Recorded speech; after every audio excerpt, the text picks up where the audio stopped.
رضی اللہ تعالیٰ عنہ نا باہر والوں کا بھی بڑا سخت حساب کرتے تھے. بڑا ایک گورنر صاحب نے لباس بڑا شاندار پہننا شروع کر دیا تھا تو حضرت عمر نے اتروا کے نا تو انہیں ٹاٹ کا لباس پہنا کے تو اونٹ چرانے کی ڈیوٹی دے دی تھی. اتنا سخت احتساب کرتے. کسائی کی دکان پر بھی 1-2 گھنٹے کھڑے ہوتے تھے. جو آدمی مسلسل 2 دن گوشت خریدتا تھا نا فرماتے تھے اس کا ٹیکس بڑھا دو, لوگوں کو دال نہیں مل رہی اور یہ روز گوشت کھاتا ہے. حضرت فاروق اعظم اس کو جزیہ کہا جاتا تھا یا کچھ اور معاملات ہوتے تو بڑھا دیتے تھے. مسلسل جو 2 دن آدمی گوشت کھاتا تھا فرماتے تھے مدینے میں غربت ہے, اگر یہ والا نظام تم کرو گے تو غریب لوگ کس کی طرف دیکھیں گے. لیکن اس سے زیادہ بڑھ کر جو ان کی زندگی کا معیار اور سٹیٹس تھا وہ یہ تھا کہ اپنے گھر کا خاص خیال رکھتے, خاص توجہ کرتے. ملک شام سے اور ایران سے کچھ لوگ آپ کی خدمت میں آئے تو وہاں سے کچھ کنیزیں بھی آئیں ان کے بادشاہ کا پیغام لے کے. شاہ ایران کی کنیز کو ملکہ نے کہا کہ نا حضرت عمر کی زوجہ کو دیکھ کے آنا ذرا کس طرح کی ہے.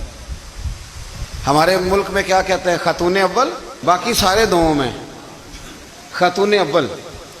ذرا خاتون اول کو دیکھ کے آنا. تو وہ جب آئی نا گھر میں ملنے تو کہا کہ مجھے میری ملکہ نے کہا تھا کہ عمر کی زوجہ سے اہلیہ سے ملاقات کر کے آنا. تو حضرت عمر کی اہلیہ نے نا ایک جوڑا کپڑوں کا دے دیا ملکہ کے لیے اور ایک خوشبو کی شیشی دے دی.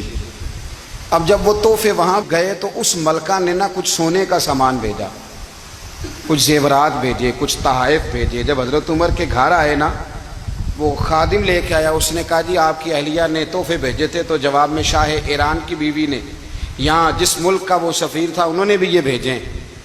تو حضرت عمر فاروق نا وہ تحفے لے کے گھر گئے تو جا کے کہنے لگے اپنی اہلیہ سے یہ تو کب سے تحفے تحائف بھیجنے لگ گئی ہے, یہ کب سے نظام شروع ہو گیا؟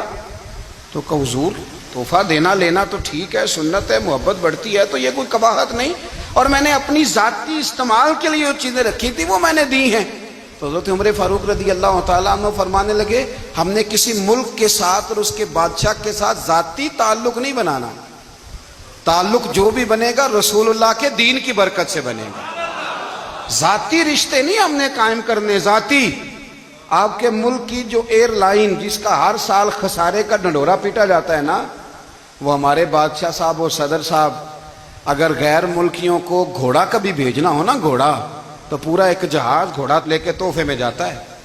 پورا جہاز غریب قوم کا یہ سرمایہ, اور قوم بڑی بادشاہ ہے, لائنوں میں لگ کے ووٹ دیتی ہے.